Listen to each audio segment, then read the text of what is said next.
माहूर तालुक्यात मध्यरात्री अंदाजे 3:30 वाजेच्या सुमारास सुरू झालेला पाऊस सकाळी 7 वाजेपर्यंत धो-धो बरसल्यानं परिसरात हाहाकार उडालाय।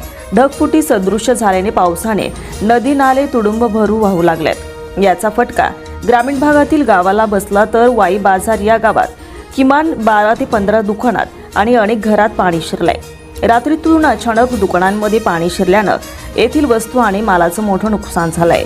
पावसाचे पाणी गावात आणि रस्त्यावर साचल्यामुळे जनजीवन देखील विस्कळीत झालंय। वाई बाजारच्या सखल भागातील रस्त्यावरून पाण्याचे लोंढे वाहत होते। पावसाचे पाणी गावात आणि रस्त्यात साचल्यामुळे जनजीवन विस्कळीत झालंय। अशीच परिस्थिती परिसरातील ग्रामीण भागातही काही गावात निर्माण झाली आहे।